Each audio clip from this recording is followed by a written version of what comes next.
अस्सलाम वालेकुम। उम्मीद है आप सब खैरियत से होंगे और अल्लाह हिफ्ज़ अमान में रखे आप सबको। कोलोकेशन पोलिनोमियल के हवाले से हम पढ़ चुके हैं ऑलरेडी। एक मेथड इसका, फर्स्ट मेथड डायरेक्ट मेथड या एनालिटिकल मेथड हम इसको कहते हैं। कोलोकेशन पोलिनोमियल में हमारे पास कुछ पॉइंट्स गिवन होते हैं क्वाड्रेंट पे, एक्स और वाई एक्सिस पे, और एक लाइन ड्रॉ हो रही होती है उन पॉइंट्स के थ्रू। तो उन पॉइंट से हम इक्वेशन फाइंड करते हैं।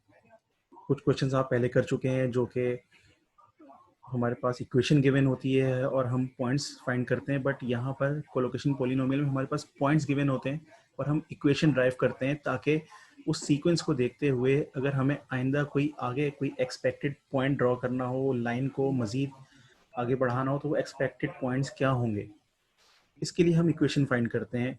फॉर एग्जांपल यहाँ पे हमारे पास जो एग्जांपल गिवन थी, मैं इसको थोड़ा सा रिकॉल करवा रहा हूँ आप लोगों को कि हमारे पास इक्वेशन ये थी y is equal to f of x is equal to a naught x naught, और a यहाँ पे हमारे पास कॉन्स्टेंट कोफिशिएंट्स थे और बाकी की वैल्यूज हमें गिवन थी। एग्जाम्पल यहाँ पे गिवन है कि X naught, x one, x two, x three और Y naught, Y one, Y two, Y three की वैल्यूज क्या है हमारे पास। तो यहाँ पे 4 वैल्यूज, 4 पॉइंट्स हमारे पास गिवन है और एक्स और वाई एक्सिस पे, और हम इसको फॉर्मूला में पुट करके वैल्यूज हम यहाँ पे कंपेयर करके कोफिशिएंट्स को हम यहाँ पे एक इक्वेशन ड्राइव करते हैं जो कि हमारे पास आती है y is equal to x square plus 4। ये तो था हमारे पास डायरेक्ट मेथड। लेकिन मैंने आप लोग क्लास में बताया था कि डायरेक्ट मेथड की कुछ लिमिटेशंस हैं। बहुत सारे क्वेश्चंस ऐसे हैं जो कि सॉल्व नहीं हो सकते डायरेक्ट मेथड के थ्रू, और हम एनालिटिकल मेथड या डायरेक्ट मेथड के बजाय हम न्यूमेरिकल मेथड की तरफ जाते हैं। और कुछ क्वेश्चन ऐसे होते हैं जो सॉल्वेबल तो होते हैं, बट अगर उनकी पावर ज़्यादा है फॉर एग्जांपल, तो उनके सॉल्विंग स्टेप्स इंक्रीज हो जाते हैं, जिसकी वजह से एरर इंक्रीज हो जाता है, कॉम्प्लेक्सिटी इंक्रीज हो जाती है, या एक्यूरेसी डिक्रीज होती है। तो इसके लिए हम न्यूमेरिकल मेथड यूज़ करते हैं। न्यूमेरिकल मेथड में हमारे पास डिफरेंट फार्मूला यूज़ होते हैं। न्यूटन्स फॉरवर्ड फार्मूला है, न्यूटन्स बैकवर्ड फार्मूला है, लैग्रांज फार्मूला है, वेसल्स फार्मूला है, स्टर्लिंग्स फार्मूला है, न्यूटन्स डिवाइडेड डिफरेंस फार्मूला है, एवर्ट्स फार्मूला है। यहाँ पे जो फर्स्ट 2 फार्मूला है, न्यूटन्स फॉरवर्ड फार्मूला और न्यूटन्स बैकवर्ड फार्मूला, यहाँ पे हम ये सिर्फ और सिर्फ जब ही यूज़ कर सकते हैं जब डाटा इक्वली स्पेस्ड हो। जो गिवन डाटा है हमारे पास, जो पॉइंट्स हमें गिवन है, उसमें एक्स की वैल्यूज़ इक्वली स्पेस्ड हो, यानी एक्स नॉट से एक्स वन का डिस्टेंस वही हो जो एक्स वन से एक्स टू का है, एक्स टू से एक्स थ्री के दरमियान सबके डिस्टेंस उन पॉइंट्स के इक्वली डिस्टेंट हों गिवन डाटा पॉइंट्स के। लेकिन बाकी जो लैग्रांज फार्मूला है, वेसल्स फार्मूला है, स्टर्लिंग्स फार्मूला है, divided difference formula, Evarts formula, ये दोनों तरह यूज़ हो सकते हैं जब डाटा इक्वली स्पेस्ड हो या डाटा इक्वली स्पेस्ड ना हो। आज मैं आपको सिर्फ न्यूटन्स फॉरवर्ड फार्मूला बताऊंगा कि न्यूटन्स फॉरवर्ड फार्मूला में ये हमारे पास इक्वेशन गिवन है। इसको मैं ड्राइव नहीं कर रहा इस वक्त, डायरेक्टली हम इक्वेशन में वैल्यूज पुट करेंगे और हमारे पास फार्मूले में हम वैल्यू पुट करेंगे और हमारे पास इक्वेशन ड्राइव होगी जो भी हमारे पास गिवन डाटा पॉइंट्स होंगे उसकी। इंटरपोलेशन यहाँ पे इसलिए लिखा है, जैसे मैं बता चुका हूँ कि हमारे पास जो ऑलरेडी नोन पॉइंट्स होते हैं, जो गिवन पॉइंट्स होते हैं, वो इंटरपोलेशन होती है जो लाइन हमारे पास ड्रॉ हो रही होती है। और अगर हम उस सीक्वेंस को देखते हुए मजीद आगे पॉइंट्स ड्रॉ करना चाहें कि एक्सपेक्टेड पॉइंट्स क्या हो सकते हैं आगे, मजीद अगर उस लाइन को ड्रॉ करना चाहें, तो वो इक्वेशन ड्राइव करने के बाद हम करते हैं, तो वो एक्स्ट्रापोलेशन कहलाता है। तो इस फॉर्मूला का हम देखते हैं, y k is equal to y naught plus k delta y naught. यहाँ पे वाई नॉट की तो ज़ाहिर है वैल्यूज़ हमें x naught, x one, x two, x three, y naught, Y one, Y two, Y three, हमें values हमारे पास ऑलरेडी गिवन होंगी। के जो कांस्टेंट है हमारे पास, उसकी वैल्यू हमारे पास फार्मूला गिवन है कि x minus x not over H हमारे पास डिस्टेंस है, जैसे मैंने बताया कि इक्वली अगर डिस्टेंस है एक्स नॉट और एक्स वन के दरमियान, इसी तरह हम x two minus x one भी ले सकते हैं या x three minus x two ले सकते हैं, सबकी एक ही वैल्यू आएगी। तो हमारे पास एच की वैल्यू आ जाएगी जो डिस्टेंस है एक पॉइंट से दूसरे पॉइंट के दरमियान। और एक्स हम इसलिए रखेंगे इसको एज इट इज़ क्योंकि एक्स की तो हम इक्वेशन ड्राइव करना चाह रहे हैं, तो हमारे पास वो एक्स आएगा। और एक्स नॉट हमारे पास वैल्यूज गिवन है। इक्वेशन को हम फॉर्मूला को हम देखते हैं। फॉर्मूला में हमारे पास Y naught plus k into delta y naught, यहाँ आगे आप जाके समझ आएगी इक्वेशन, प्लस यहाँ से देखेंगे के इंटू के माइनस वन, यानी के हर बार मल्टीप्लाई हो रहा है अपने से एक लेस नंबर से, k into k minus one into delta square y naught, delta delta y naught delta square y naught. ये वैल्यूज कहाँ से आ रही है, ये हम फॉरवर्ड डिफरेंस ऑपरेटर में आगे नीचे जाके डिफरेंस टेबल में देखेंगे। यहाँ से आप देख सकते हैं कि जो डेल्टा स्क्वायर यहाँ पे अगर है तो ये पूरी क्वेश्चन डिवाइड हो रही है, ये पूरी लाइन डिवाइड हो रही है 2 फैक्टोरियल से। अगर यहाँ पे डेल्टा क्यूब है तो ये 3 फैक्टोरियल से डिवाइड हो रहा है, एंड सो ऑन। अगर इसको समझने के लिए आप यहाँ पर डिवाइडेड बाय 0 फैक्टोरियल और डिवाइडेड बाय 1 फैक्टोरियल भी कर दें तो भी कोई फ़र्क नहीं पड़ता, क्योंकि 0 फैक्टोरियल या 1 फैक्टोरियल की वैल्यू भी 1 ही होती है, इसलिए यहाँ पे हमने वो वैल्यूज़ पुट नहीं की।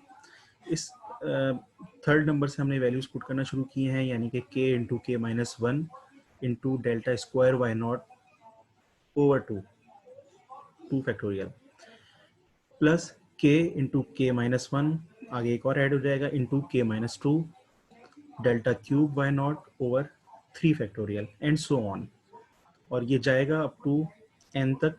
तो आप देख सकते हैं कि k into k minus one into k minus two up to k minus n minus one, और डेल्टा n हो जाएगा, यानी k जो है वो अपने से n से एक लेस नंबर तक मल्टीप्लाई हो रहा होगा, then k then delta n